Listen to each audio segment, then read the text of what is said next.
வணக்கம். இன்றைய செய்திகள். தமிழக ஆளுநர் RN ரவி மாற்றம் செய்யப்பட்டுள்ளார். தமிழக ஆளுநராக இருந்த RN ரவியை மேற்கு வங்க ஆளுநராக நியமித்து குடியரசுத் தலைவர் உத்தரவிட்டுள்ளார். தமிழ்நாடு, மேற்கு வங்கம், கேரளம் உள்ளிட்ட 5 மாநிலங்களில் இன்னும் ஓரிரு மாதங்களில் சட்டசபை தேர்தல் நடைபெறவுள்ளது.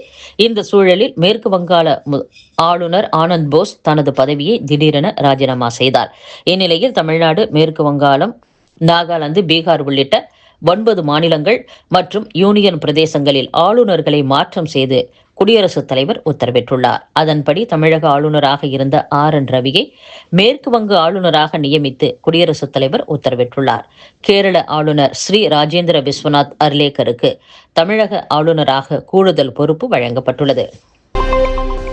பணி பாதுகாப்பு சட்டம் இயற்ற வேண்டும் என்பன உள்ளிட்ட பல்வேறு கோரிக்கைகளை வலியுறுத்தி வருவாய்த்துறை அலுவலர்கள் சாலை மறியலில் ஈடுபட்டுள்ளனர். வருவாய்த்துறை சங்கங்களின் கூட்டமைப்பு சார்பில் 9 அம்ச கோரிக்கைகளை வலியுறுத்தி தமிழகம் முழுவதும் வருவாய்த்துறை அலுவலர்கள் கடந்த பிப்ரவரி 25ஆம் தேதி முதல் பணியை புறக்கணித்து காத்திருப்பு போராட்டத்தில் ஈடுபட்டு வருகின்றனர். சென்னை மாவட்ட ஆட்சியர் அலுவலக வளாகத்தில் நேற்றும் 10ஆம் நாளாக காத்திருப்பு போராட்டம் நடைபெற்றது. தொடர்ந்து 50க்கும் மேற்பட்ட வருவாய்த்துறை அலுவலர்கள் பாரிமுனை ராஜாஜி சாலையில் அமர்ந்து மறியலில் ஈடுபட்டனர். அவர்களை போலீசார் குண்டுக்கட்டாக கைது செய்தனர்.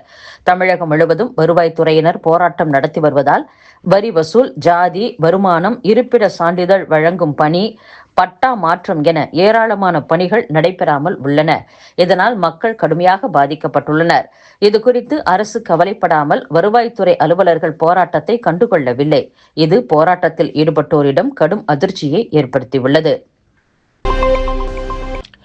கோவில்களுக்கு சொந்தமான நிலங்களின் விவரங்களை அறநிலையத்துறையின் இணையதளத்தில் வெளியிட வேண்டும் என்று உயர்நீதிமன்ற மதுரை கிளை உத்தரவிட்டுள்ளது.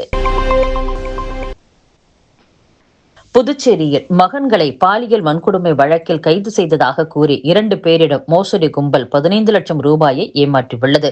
புதுச்சேரி முதலியார்பேட்டையைச் சேர்ந்த நபரை வாட்ஸ்அப் மூலம் தொடர்பு கொண்ட மர்ம நபர் ஒருவர் தன்னை போலீஸ் அதிகாரி போல் அறிமுகப்படுத்திக் கொண்டார். பின்னர் அவரது மகனை பாலியல் வன்கொடுமை வழக்கில் கைது செய்துள்ளதாகவும் அதிலிருந்து மகனை விடுவிக்க 10 லட்சம் ரூபாய் அனுப்பும்படியும் தெரிவித்துள்ளார். இதை நம்பி அவர் அந்த மர்ம நபருக்கு பணத்தை அனுப்பிய பின் தனது மகனை தொடர்பு கொண்டு பேசிய போது தவறான தகவலின் பேரில் மோசடி கும்பலிடம் பணத்தை இழந்தது தெரியவந்துள்ளது. இதேபோல் முத்தியால்பேட்டையைச் சேர்ந்த பெண்ணை தொடர்பு கொண்ட மர்ம நபர் ஒருவர் அவரது மகனை பாலியல் வன்கொடுமை வழக்கில் கைது செய்திருப்பதாக மிரட்டி 5 லட்சம் ரூபாய் சைபர் மோசடி கும்பல் ஏமாற்றியுள்ளது.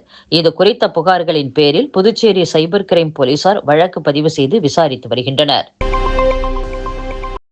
நாட்டையே பெரும் அதிர்ச்சிக்கு உள்ளாக்கிய புதுச்சேரி போலி மருந்து விவகாரத்தை மத்திய உள்துறை அமைச்சக அனுமதியை தொடர்ந்து CBI 2 வழக்குகள் பதிந்து விசாரணையை துவங்கியுள்ளது. உத்தரப்பிரதேச மாநிலம் ஆக்ராவில் மத்திய தர கட்டுப்பாட்டு அதிகாரிகள் கடந்த ஆகஸ்ட் மாதம் நடத்திய சோதனையில் போலி மருந்துகள் கண்டுபிடிக்கப்பட்டது.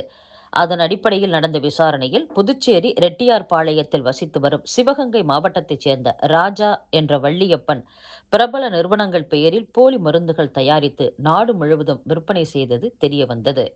இது குறித்த புகாரின் பேரில் CBCID இன்ஸ்பெக்டர் பாபுஜி மற்றும் போலீசார் வழக்கு பதிவு செய்து புதுச்சேரியில் பல்வேறு இடங்களில் இயங்கி வந்த தொழிற்சாலைகள், குடோன்களை சோதனை நடத்தி 200 கோடி ரூபாய் மதிப்பிலான போலி மருந்துகள், மூலப்பொருட்கள் மற்றும் இயந்திரங்களை பறிமுதல் செய்தது குறிப்பிடத்தக்கது. சென்னை உயர்நீதிமன்றத்தின் புதிய தலைமை நீதிபதியாக SA தர்மாதிகாரி நியமிக்கப்பட்டுள்ளார். சென்னை உயர்நீதிமன்றத்தின் தலைமை நீதிபதியாக இருந்த MM ஸ்ரீவத்சவா நேற்று பணி ஓய்வு பெற்றார். இதையடுத்து புதிய தலைமை நீதிபதியை நியமிப்பதற்கான பரிந்துரையை கடந்த மாதம் 26ஆம் தேதி உச்சநீதிமன்ற கொலீஜியம் வழங்கியிருந்தது. அந்த பரிந்துரையை ஏற்ற குடியரசுத் தலைவர் திரௌபதி முர்மு கேரள உயர்நீதிமன்ற நீதிபதியாக பணியாற்றி வந்த சுஷ்ருத் அரவிந்த் தர்மாதிகாரியை சென்னை உயர்நீதிமன்றத்தின் 55வது தலைமை நீதிபதியாக நியமித்து உத்தரவிட்டார். புதிய தலைமை நீதிபதி நியமனம் தொடர்பான அதிகாரப்பூர்வ அறிவிப்பை மத்திய சட்டத்துறை இணையமைச்சர் அர்ஜுன் ராம் மேக்வால் தன் X வலைதளத்தில் வெளியிட்டுள்ளார். அதில் சென்னை உயர்நீதிமன்றத்தின் தலைமை நீதிபதியாக நியமிக்கப்படும் நீதிபதி SA தர்மாதிகாரிக்கு என் நல்வாழ்த்துக்கள் என்று குறிப்பிட்டுள்ளார். அவசர கால 108 ஆம்புலன்ஸ் சேவையை இனி வாட்ஸ்அப் மூலமாக பெறும் பிரத்யேக வசதி அறிமுகப்படுத்தப்பட்டுள்ளது. இதை மக்கள் நல்வாழ்வுத்துறை அமைச்சர் மா சுப்பிரமணியன் சென்னை ராஜீவ்காந்தி அரசு பொது மருத்துவமனையில் நடைபெற்ற நிகழ்ச்சியின் போது பொதுமக்கள் பயன்பாட்டிற்காக தொடங்கி வைத்தார்.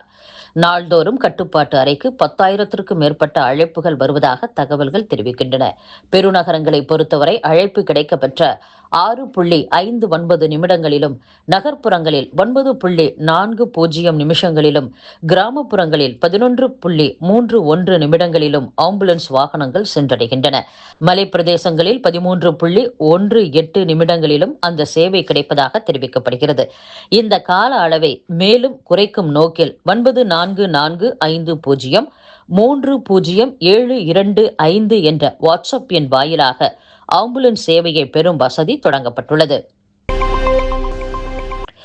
மேற்காசியாவில் நடந்து வரும் போர் நம் நாட்டின் வாசல் வரை வந்துவிட்டது. ஆனால் பிரதமரோ மௌனம் காத்து வருகிறார் என்று லோக்சபா எதிர்க்கட்சித் தலைவர் ராகுல் காந்தி விமர்சித்துள்ளார்.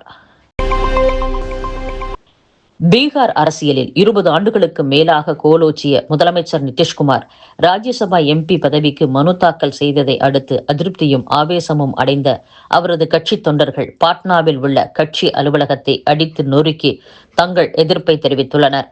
அதே சமயம் பீகார் முதல்வர் பதவியில் அடுத்து அமரப்போவது யார் என்ற கேள்வியால் அரசியல் களம் சூடுபிடித்துள்ளது.